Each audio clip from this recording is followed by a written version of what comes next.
please hit that subscribe button if you've been enjoying these videos and you've liked the content recently. I have a few more reviews coming up in the next few weeks from Alamo Cycle Plex, and I would love it for all of you to see them. Smash that like button and share the love with all of your riding buddies. I don't care if they ride motorcycles. Send this video to your grandmother. It will cheer her up. I sent it to mine.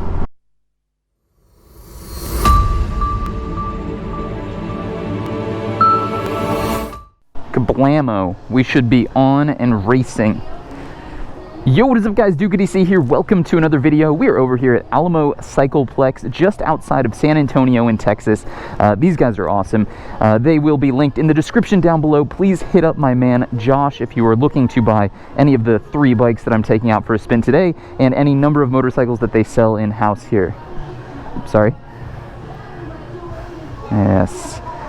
Yes, sir, you've just walked through my...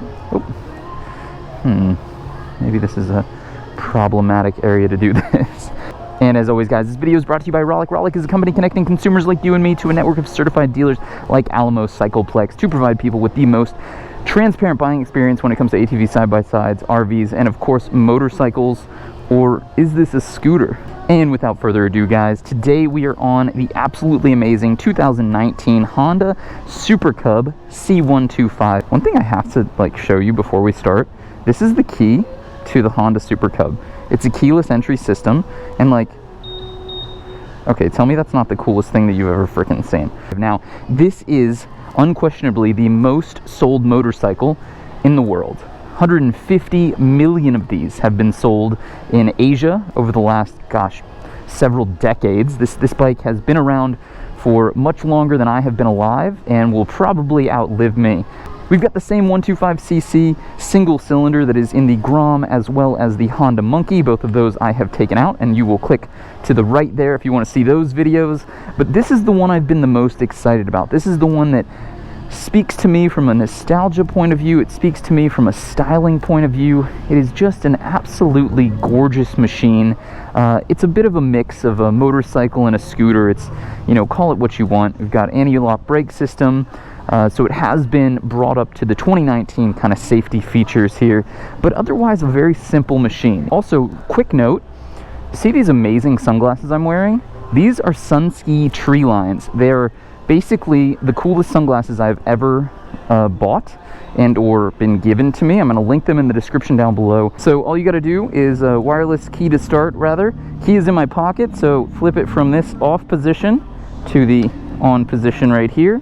And then as any motorcycle, it's got a kill switch and then a start button. So we're on there. Come on, baby. Damn, it sounds really good. We're gonna let it heat up for just a minute here, because last thing I want to do is take out a cold Super Cub.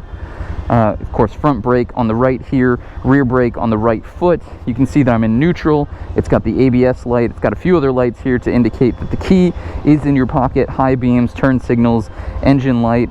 Here you've got an analog speedometer and no tachometer. So you can see right in front of me, flashing my brights there. Horn, pretty loud. Okay, so now the part that we've all been waiting for. We're in gear 1. That is the single most interesting thing. So it's a non-clutch driven motorcycle, but it has multiple gears. You do have to come off the accelerator to shift here. This is a very interesting ride. The transmission system on these bikes is unlike anything I've ever used before. It has a heel shifter, so it gives you the option here to shift it more traditionally up front. So you can see I get my toe under, come off, shift up, I'm in 4th gear. But then if I want to go down, I can either go up with that or come off, shift it down. Now, it's not the smoothest system I've ever used, but it's got to be one of the most interesting, that's for damn sure. Alright, so we're not going to do anything super crazy on the old Super Cub today, and that's because this is more or less a glorified scooter. I'll be the first one to say it. Yes, it does classify and sell as a motorcycle, but no, in no way, shape, or form is this a true motorbicycle.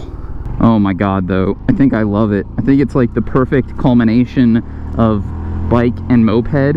This is the third of the 3 125s from Honda. I have been desperate to take this motorcycle out, and it's really, really hard to find. So thank you, Alamo Cycle Plex. Again, linked in the description down below if you're looking to buy one of these.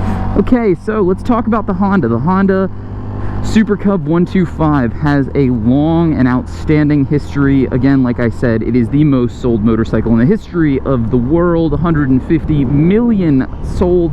That number is only going to continue to grow, especially as the emerging American 125 market comes to play. Now, I say that because America is not really a big market for scooters. It's not really a big market for things that are sub 300 cc's, or at the very least it wasn't up until recently. Now Honda is leading this charge. Yes, there's Kawasaki with the Z125. Yes, of course, Vespa has been here in the United States for decades.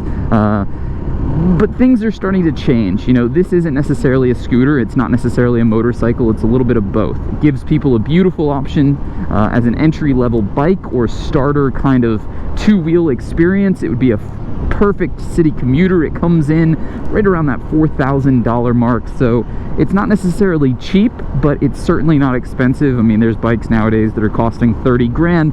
Now, of course, those bikes have 200 plus horsepower and do everything under the sun, including your taxes. About to test out that ABS though. How that ABS do though?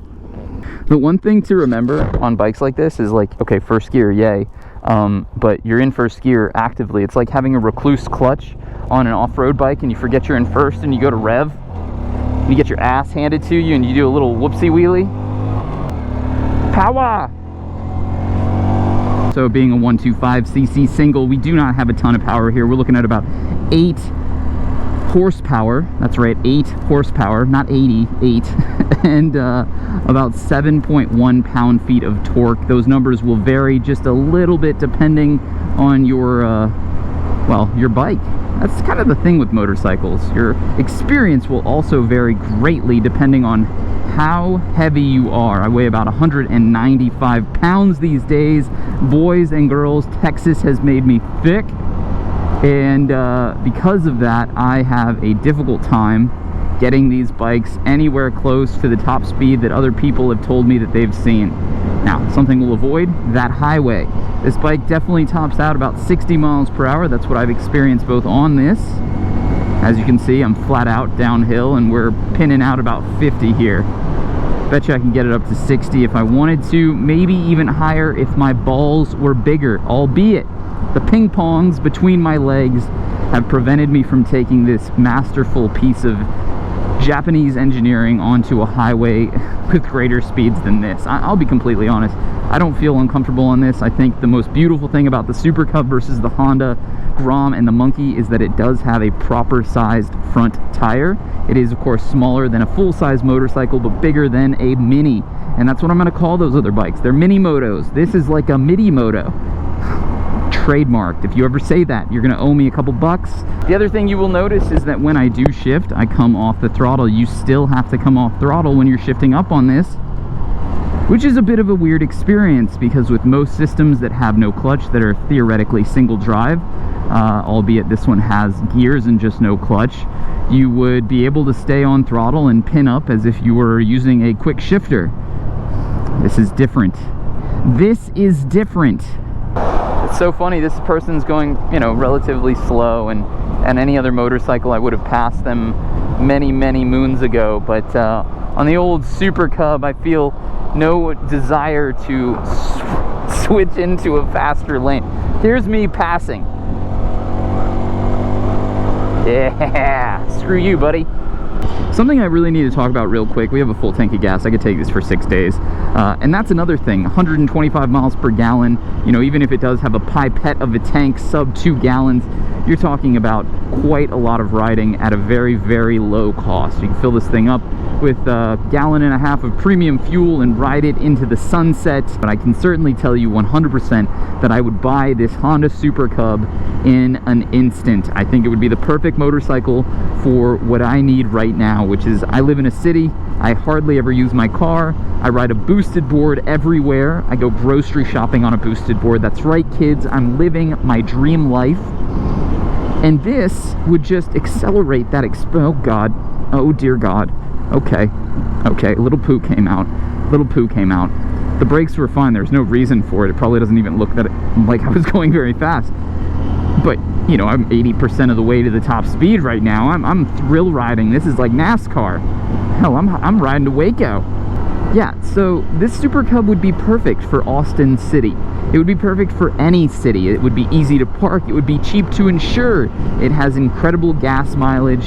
The only qualm is that this is a single-seater. I don't see any sort of support for a pillion, not online, not in the aftermarket department, nowhere. So you are going to have to, well, either be very lonely or just be someone that doesn't ride motorcycles with somebody else. I mean, shit, I've had bikes for 5 years and I can count on one hand how many times someone's ridden on the back of mine. Okay. Oh, son of a bitch.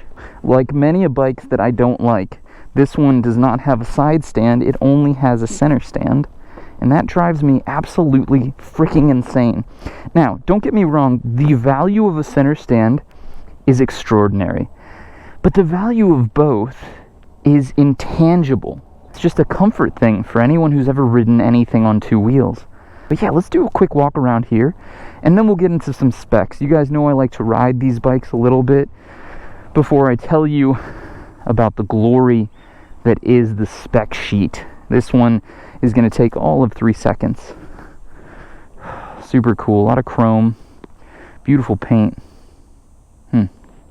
Always, when you have this bike on the center stand, be in neutral. If you're in first gear, this wheel will spin, and if you were to rev this, well, the bike would start flying away if that center stand failed on you. You can see one side of the chrome pipe here. Sounds pretty tremendous. You got a little scuff-a-doodle-doo on the side here, but it's actually not a scuff. It's just some sort of discoloration, probably from the heat.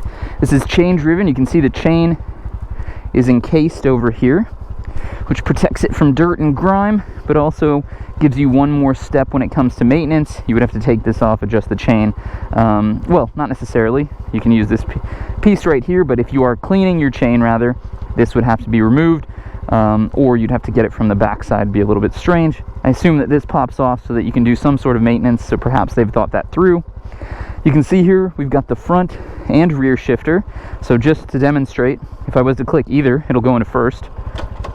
Now we're in first gear, which is dangerous, like I said, so we're shutting it off.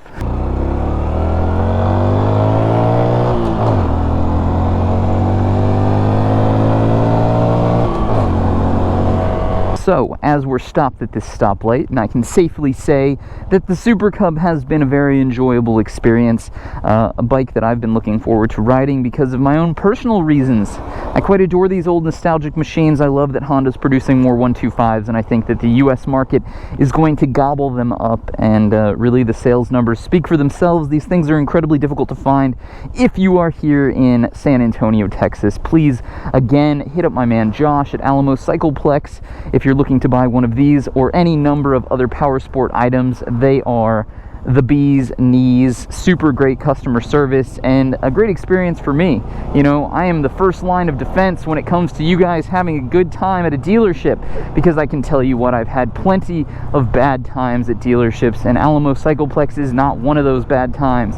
So hit them up. If you are not from this area, please go to GoRollick.com, first link in the description down below, and see if you can't find one in your area with a pretty cool price attached to it. As always, guys, if you're new to the channel, hit that subscribe button. Like this video, dislike it, like it, I don't care. It's all engagement. What you don't know is I get paid either way. And comment down below. I read all of the comments, as you know from my last upload. I am horrifyingly, maybe sickeningly attached to this YouTube channel. It is an extension of myself, so I do take things rather seriously, so be kind, you evil bastards. And as always, I will see you on the next one. Peace!